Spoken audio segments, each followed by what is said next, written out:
हाँ तो चलिए सुमध्यान। आज हम लोग बातचीत की कला के बारे में जानेंगे, यानी बातचीत कितना महत्वपूर्ण होता है। बातचीत एक ऐसी कला है, एक ऐसा माध्यम है जिससे हम बिगड़ते हुए कार्य को भी संवार सकते हैं और संवरते हुए कार्य को भी बिगाड़ सकते हैं अपनी बातचीत से। यानी बातचीत की कला हमें आनी चाहिए। ठीक है, मैं एक छोटी सी घटना सुनाता हूँ, जरा ध्यान दीजिएगा। एक बार क्या हुआ, अक्सर आप लोग बैंक बैंक में जाते होंगे, अपने मम्मी पापा से कभी बात कीजिएगा।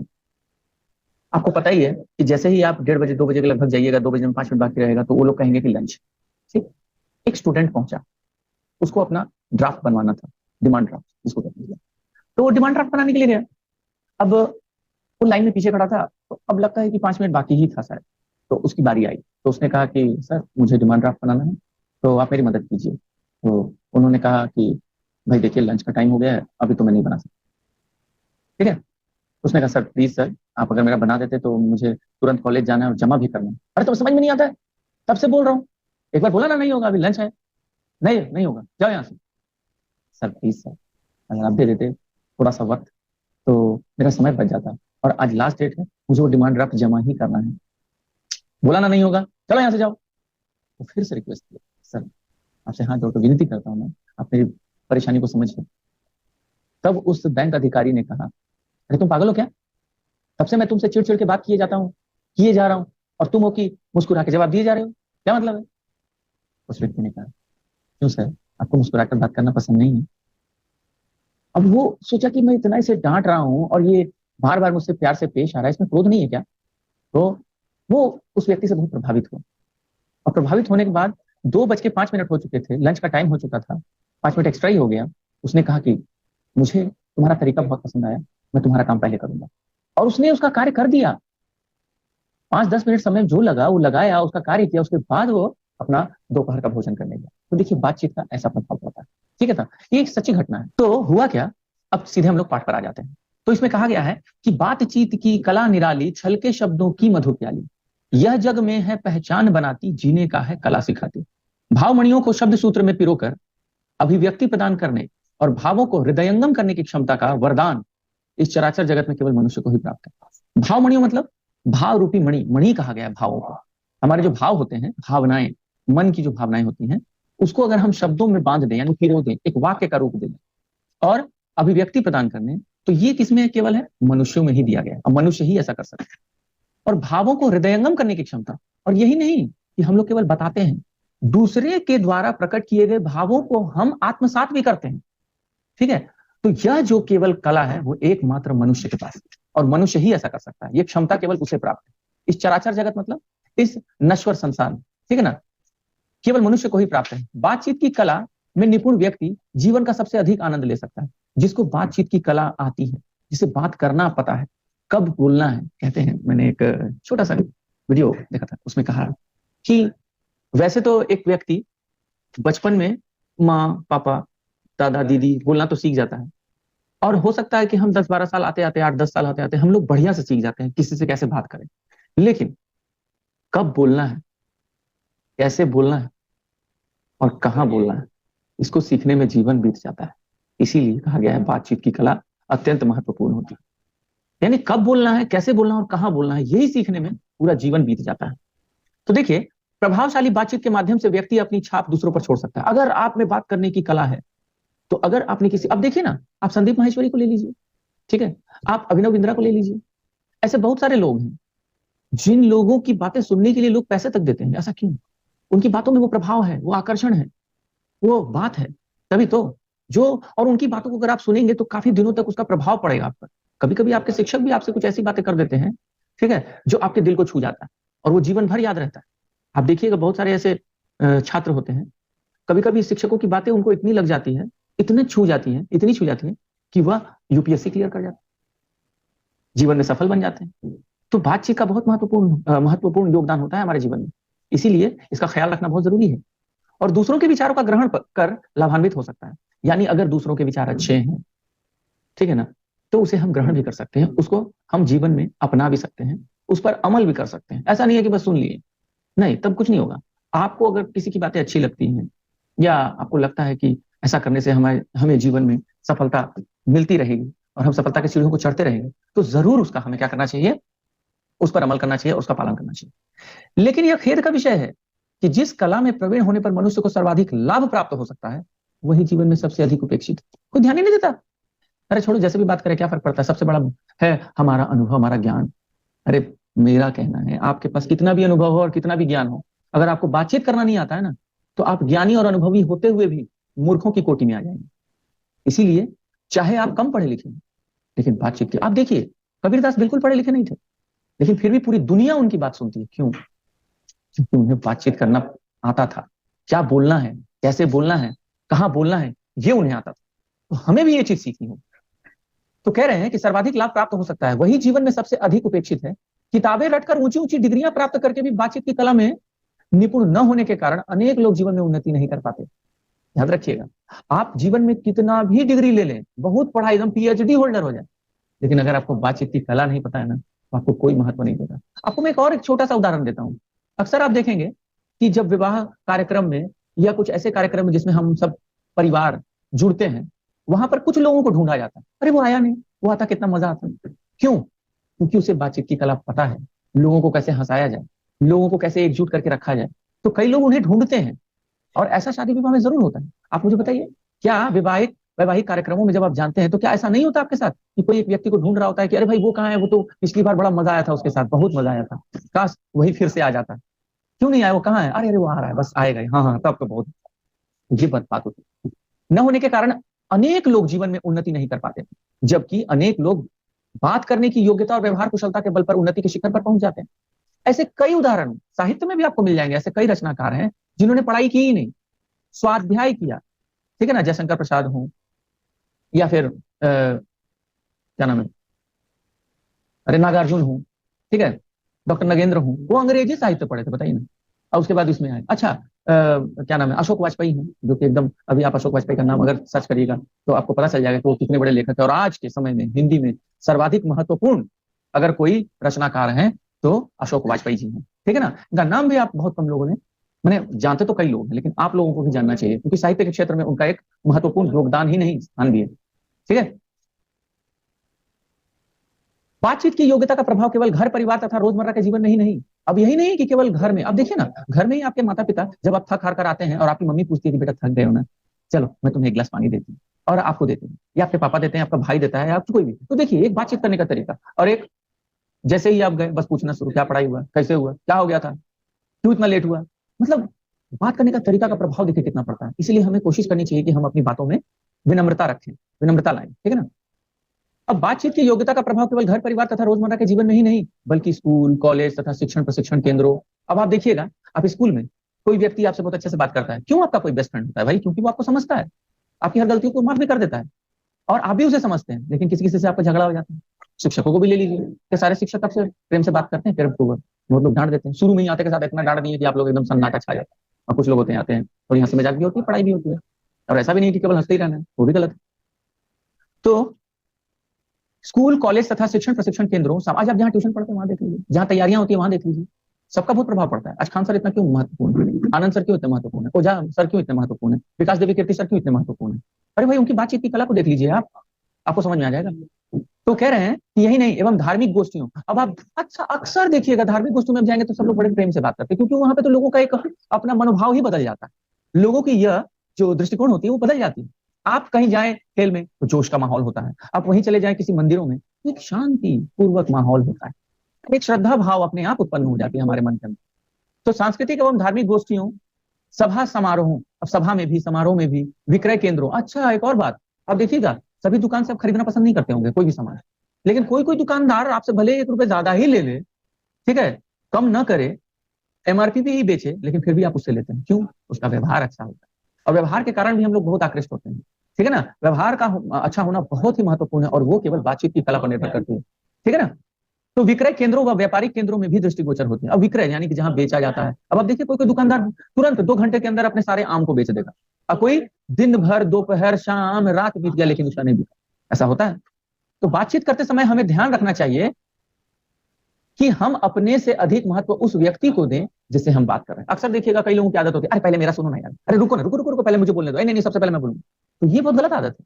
आप अगर समूह में हो, या अपने मित्र के साथ हो, या फिर परिवार में ही क्यों ना हो, सबसे अधिक महत्व सामने वाले को दीजिए। आप कम बोलिए, सामने वाले को मौका ज्यादा दीजिए। आपका महत्व बढ़ जाएगा। ठीक है, हम दूसरों की सुख सुविधा, रुचि अरुचि, विचारों, सिद्धांतों, भावनाओं का भी हमें ध्यान रखना है।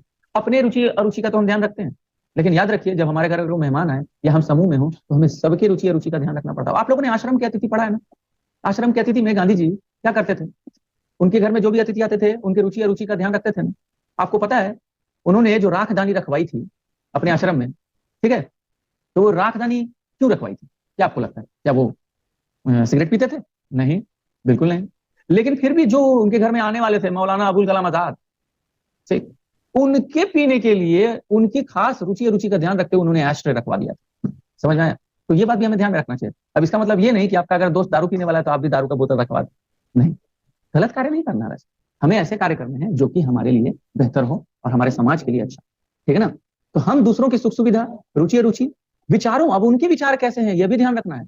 उनके सिद्धांत, वो किस सिद्धांत पे रहते हैं। जैसे किसी का सिद्धांत होता है कि भाई देखो हम कभी भी पैर उठाकर नहीं बैठते हैं अपने घर में, ठीक है ना? मेरा ये सिद्धांत है कि हम क्या करते हैं, ऊपर जमीन पर ही बैठकर खाना खाते हैं, भोजन करते हैं, तो हमें वहीं। तो देखिए आपको ध्यान रखना होगा कि मेरे मित्र को या मेरे घर जो आ रहे हैं उनको क्या पसंद है, भावनाओं, उन्हें कौन सी बात बुरी लग जाती है, कौन सी बात अच्छी लगती है, इसका भी ध्यान रखना बहुत जरूरी है। क्योंकि अगर आप ऐसा नहीं करते हैं तो भी वह गलत साबित हो जाएगा।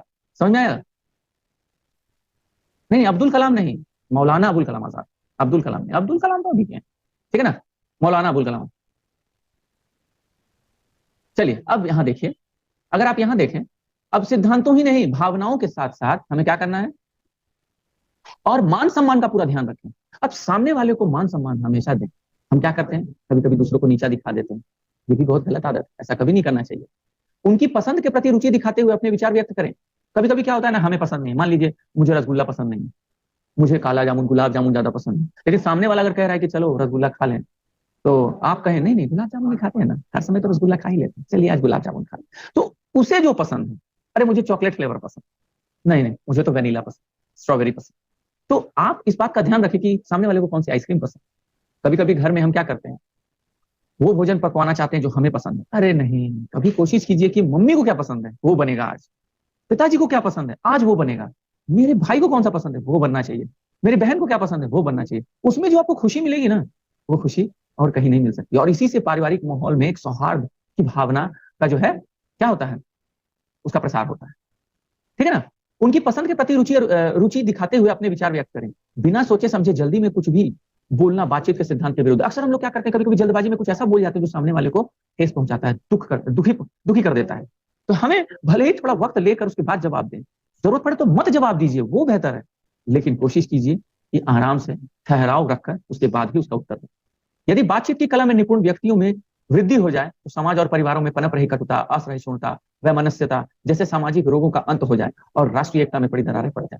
आप देखिए ना, क्यों इतना झगड़ा होता है किसी देश को लेकर या पार्टियों को लेकर, समाज को लेकर, जाति को लेकर, क्यों? आपको याद है 1857 जब पहला आजादी के लिए विद्रोह हुआ था, आपको मालूम है ना कि गांधी जी का भी साथ सब लोग नहीं दे रहे थे। को लग रहा था, एक तरफ वो सोच रहे थे कि हम अहिंसा कब करें और एक हिंसा करने के लिए तैयार, तो नरम दल और गरम दल में बंट गए ना। एक नरम दल वो था जो कि सत्य और अहिंसा का पाठ पढ़ा रहे थे पूरे विश्व को और खुद भी, और एक तरफ गरम दल था जो कि मुंह तोड़ जवाब देने पर विश्वास करता, ठीक है ना? अब मुझे ज्यादा बताने की आवश्यकता नहीं होगी, मुझे पता है आप समझ।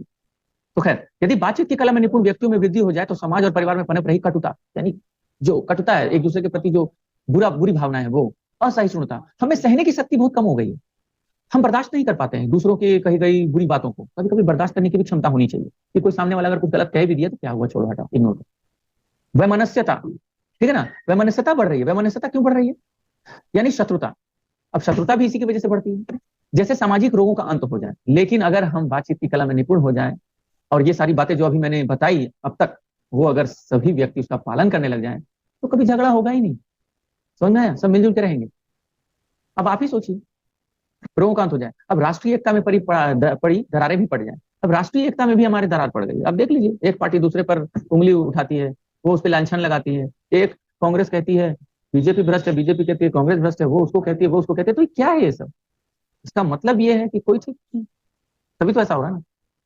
तो चाहे वो जो भी हो, हमें कोशिश करनी है हम क्या कर रहे हैं उस पर ध्यान। बातचीत की महत्ता व उपयोगिता जानकर आपके मन में प्रश्न तो अवश्य उठ रहे हैं, अरे भाई तो बड़ी बात है, सही कह रहे हैं सर, किताबों में तो सही लिखा हो, क्यों ना हम भी ऐसा करें। कि ऐसा क्या किया जाए कि यह गुण आप में भी विकसित हो जाए। अब सबके मन में ये प्रश्न उठ रहा होगा, काश मैं भी इतना बढ़िया बोलने वाला बन जाऊं, वक्ता, इतने अच्छे विचारक, ताकि मैं भी क्या कर सकूं, समाज में अपना महत्व बना सकूं, अपनी एक पहचान बना सकूं। अजी, आपको तो अभिष्ट परिणाम वाहिनी बातचीत की कला, अभिष्ट मतलब क्या होता है, जरूरी। देखिए, अभिष्ट मतलब इच्छित, आप जैसा चाहते हैं। परिणाम वाहिनी मैंने परिणाम की ओर ले जाने वाली। अक्सर हम क्या सोचते हैं कि हमारा यूपीएससी क्लियर हो जाए, मैं कक्षा में प्रथम आ जाऊं। अरे तो केवल सोचने से होगा। और एक बात कह दूं कि अगर आप कक्षा में प्रथम आते हैं और आपको बात करने की, मैं बात करने का तरीका नहीं पता, लोगों के साथ कैसे व्यवहार किया जाए वो नहीं पता, आप छोटों को दुलार से बात नहीं करते हैं, बड़ों को इज्जत नहीं देते हैं, सम्मान नहीं देते हैं, आदर नहीं देते हैं, तो भी आप निकृष्ट कोटि के व्यक्ति हैं, याद रखिए। अब ऐसा नहीं है कि हम बातचीत की कला में तो अच्छे हैं, यानी मुंह में राम बगल में छुरी वाली बात भी नहीं होनी चाहिए। आप जैसे मुंह में है, मतलब जैसे हृदय से है, वैसे ही जबान से भी होनी चाहिए, दोनों एक होना चाहिए। ठीक है ना। अब देखिए, अब क्या कह रहा है, अभिष्ट वाहिनी, अभिष्ट परिणाम वाहिनी मतलब जैसा हम चाहते हैं वैसा ही हो। तो ऐसा कब होगा, जब हम सच में अच्छे होंगे, हमारी बातचीत की कला अच्छी होगी। तो बातचीत की कला में पारंगत होने के केवल सतत अभ्यास एवं साधना करनी होगी। आशुतोष राणा ने कहा था, मैंने कहा ना, कि 10 साल आते आते, 7 साल 10 साल तक तो हम लोग सीख जाते हैं बोलना, लेकिन कब बोलना है, कैसे बोलना है, कहाँ बोलना है और कितना बोलना है, इसको सीखने में जीवन बीत जाता है बाबू, याद रखिएगा। तो ये बहुत महत्वपूर्ण बातें हैं। तो और दूसरों की बातचीत की पर आप पर क्या प्रतिक्रिया रही, देखिए। अब यही नहीं, केवल सतत अभ्यास करना होगा, साधना करनी होगी। अब साधना और सतत अभ्यास क्या है, यानी हमें पढ़ते रहना होगा। बड़ों को कहते हैं ना, अच्छे वक्ता बनने के लिए अच्छा श्रोता होना बहुत जरूरी। तो बड़े और अच्छे व्यक्तियों, महान व्यक्तियों के विचारों को सुनिए, समझिए, परखिए और अपने जीवन में उसको लाइए, व्यवहारिक रूप में उसको लाइए। समझ में आया। इस बात का भी ध्यान रखना होगा कि आपकी बातचीत की दूसरों पर, दूसरों की बातचीत की आप पर क्या प्रतिक्रिया हो। हर बात की प्रतिक्रिया देना भी आवश्यक नहीं होता। आपको जहां लगता है कि ये उचित नहीं है, तो आप उसे क्या करें, नजरअंदाज करना सीखिए। इससे आपको आत्मचिंतन व आत्मशोधन में सहायता मिलेगी। यानी आत्मचिंतन, आप अपने आप में चिंतन करने लगे कि मुझे क्या करना चाहिए, क्या नहीं करना चाहिए, मैंने क्या किया, क्यों किया, और मुझे क्या ऐसा करना चाहिए था, या भी। आप जो इन सब चीजों पर जो विचार करेंगे, इसी को कहते हैं आत्मचिंतन व आत्मशोधन। यानी अपने आप में शुद्धता लाना। सुने अधिक, बोले उससे कम, स्वार्थ प्रकट कर बात न बोले, बात न काटे दूजों की, हम मृदुवाणी का मधुर रस भरे। समझ में आया। यानी हमेशा क्या है, हमें क्या कहते हैं ना, मधुर वचन है औषधि, कटुक वचन है तीर, आपने सुना होगा। तो मधुर वचन जो है औषधि है, और कटुक वचन तीर के समान होती है कि नहीं। इसीलिए हमें हमेशा मधुर वचन बोलना चाहिए। ठीक। तो जी हाँ, यदि ऐसा हो जाए तो जीवन में सफलता सदैव आपके चरण चूमेगी। बातचीत की कला में सफलता के लिए मनुष्य के आकर्षक व प्रभावशाली व्यक्तित्व का भी कम योगदान नहीं। इससे आकर्षक बनाया जाए तो कैसे। अब आप देखिए, केवल बातचीत आपकी अच्छी है, इससे इतना ही काफी नहीं है। आपका व्यवहार भी अच्छा होना चाहिए, काफी सारी बातें हुई, लेकिन आपकी पर्सनैलिटी कैसी है, यह भी अत्यंत महत्वपूर्ण है। आपका, आपकी अपनी जो पहचान है, आप कैसे दिखाई देते हैं, कैसे पेश आते हैं, आपका लहजा क्या है, खड़े होने का, बैठने का, बातचीत करने का, ये बहुत महत्वपूर्ण होता है। तो जी हाँ, तो बातचीत की कला में सफलता के लिए मनुष्य के आकर्षक और प्रभावशाली व्यक्तित्व यानी पर्सनैलिटी। आपको पता है, विद्यालय में केवल पढ़ाया नहीं जाता, आपके ऑलराउंड डेवलपमेंट, यानी संपूर्ण रूप से आपको एक अच्छा मानव बनाने का प्रयास किया जाता है, एक अच्छा व्यक्ति। कम योगदान नहीं, इसे आकर्षक बनाया जाए तो कैसे। तो सच्चरित्रता ही सुखकर है, यानी अपने चरित्र को अच्छा बनाए। निज चरित्र उत्थान करें, हम अपने चरित्र पर ज्यादा ध्यान दें। वो आचरण सर्व सुखकारी, और ऐसा आचरण हो कि सबको अच्छा लगे। अब इसका मतलब ही नहीं कि चापलूस बन जाए आप दूसरों को खुश करने के लिए, ठीक है ना। तो अर्थ का अनर्थ न कर दें आप। कहने का मतलब है कि सही का साथ देते हुए ऐसी बातें कहें जो दूसरों को अच्छा लगे। दुर्गुण का अवसान करें हम, और अपने अंदर के दुर्गुणों को हम क्या करें, उसका अवसान करें, उसकी तिलांजलि दें। चरित्र निर्माण में माता पिता गुरुजन, अब देखिए सबसे पहला तो माता पिता ही होते हैं, आपको पता ही है। गुरुजन यानी आपके जो गुरु हैं वो। संगति, आपकी आपका कैसा संगति है, वह भी बहुत महत्वपूर्ण होता है। और वातावरण के प्रभाव को भी नकारा नहीं जा सकता। समझ में आया। सुदृढ़ चरित्र के अभाव में व्यक्ति मौजूदा समाज में व्याप्त हिंसा, द्वेष, घृणा, भ्रष्टाचार, कलह, धोखाधड़ी, दुराचार आदि असामाजिक प्रवृत्तियों का शिकार हो जाता है। ये जितने भी हैं असामाजिक तत्व, इसका हमें क्या करना है, इससे हमें दूर रहना।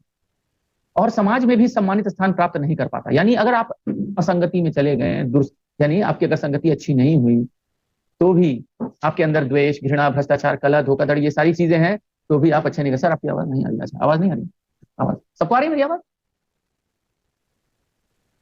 सबको आ रही है।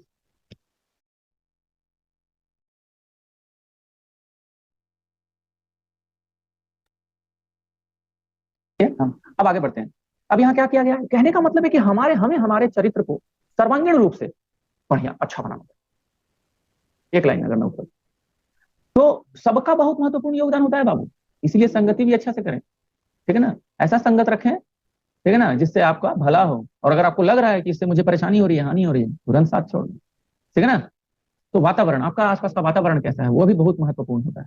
अगर आपके पड़ोस में हमेशा बगल वाला लड़ रहा है, अनुचित शब्दावलियों का प्रयोग कर रहा है, तो भी सही नहीं है, आपको उसको नजरअंदाज करना चाहिए और उस पर ध्यान नहीं देनी चाहिए, ठीक है ना। अक्सर हमारे आसपास के वातावरण में भी कई लोग ऐसे होते हैं जो अनुचित शब्दों का प्रयोग करते हैं या फिर अपशब्द का प्रयोग करते हैं, आपको इन सबसे दूर रहना है। बातचीत में अधरों पर छाई निश्चल स्वाभाविक मधुर मुस्कान किसको आकृष्ट नहीं करती। अब आप अगर कुछ कह रहे हैं तो हल्की सी मुस्कान रखिए अपने चेहरे पर, ताकि लोगों को भी अच्छा लगे।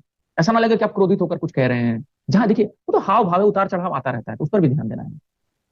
तो बातचीत में मुस्कुराहट यदि एक ओर प्रसन्नता, सद्भावना और मैत्री बढ़ाती है, तो दूसरी ओर परेशान, उद्विग्न और उदास लोगों के लिए राहत और भगनाश, क्या है, भगनाश जनों के लिए प्रेरणा स्रोत सिद्ध होती है। अगर आप मुस्कुराकर बात कर रहे हैं, अच्छी अच्छी बातें कर रहे हैं, तो सामने वाला अगर दुखी भी है तो वो खुश हो जाएगा, उसके चेहरे पर भी एक अधरों में मुस्कान छा जाएगी। पुष्प की गंध की तरह, आपको पता है जैसे हम फूलों की माला या कहीं से लेकर गुजरते हैं तो उसकी खुशबू कैसे फैल जाती है, वैसे ही आपकी बातों का प्रभाव चारों तरफ फैल जाना चाहिए।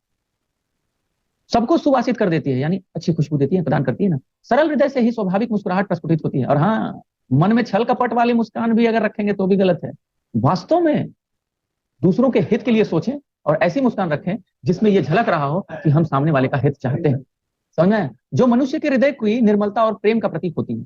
कपट, स्वार्थ और गुरुता, यानी अपने आप को बड़ा श्रेष्ठ समझना। कपट तो समझ ही गए, स्वार्थ यानी सेल्फिशनेस, और गुरुता मतलब अपने आप को बड़ा समझना, हम ही सब कुछ, यही गलत है। और हीनता की भावना से ग्रस्त कुटिलतापूर्ण मुस्कुराहट बनावटी होती है, जो बातचीत की रोचकता को समाप्त कर देती है। देखिए, आप अगर सच में हृदय से मुस्कुरा रहे हैं ना तो सामने वाला समझ जाएगा। लेकिन अगर आप जानबूझकर और कुटिलपूर्ण मुस्कुराहट रखें, मुस्कान रखें, तो समझ जाएंगे। इसीलिए ऐसा कार्य ना करें।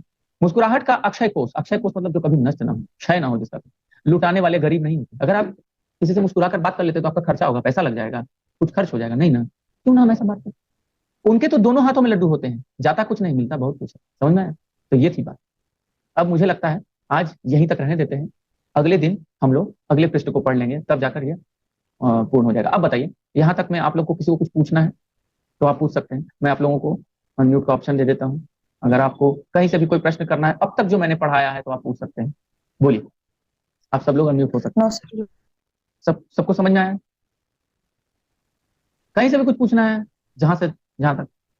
अच्छा, कितने पार्ट तक नहीं पूछना है? किसी को कुछ नहीं पूछना है? वेरी गुड, सबको समझ में आ गया। सुनिए, इसको एक बार रीड करिएगा, एक बार आप जो पढ़ेंगे ना तो आपको समझ में आएगा कि क्या होना चाहिए। और ये अत्यंत महत्वपूर्ण है। और बाबू देखिए, जो सिखाया गया ना आज, अगर आपने इस जीवन में उतार लिया ना आपने, तो आपको जिंदगी में कभी भी असफलता हाथ नहीं आएगी।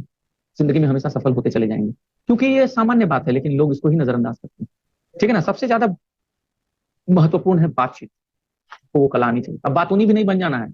अच्छा, साथ में जो पढ़े थे, अब बातूनी इतना भी नहीं बोलना है, जितना जरूरत हो उतना बोलना। मैंने अभी कहा ना, फिर से दोहरा देता हूँ कि हम 7 से 10 साल के अंदर बोलना तो सीख जाते हैं, लेकिन कब बोलना है, कैसे बोलना है, कितना बोलना है, यह सीखने में जीवन बीत जाती है, ठीक है ना। इस बात का ध्यान रखते हैं। तो कुछ पूछना है?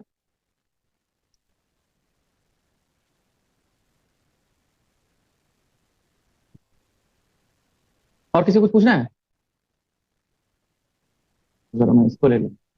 नहीं पूछना है तो फिर आगे बढ़ते हैं।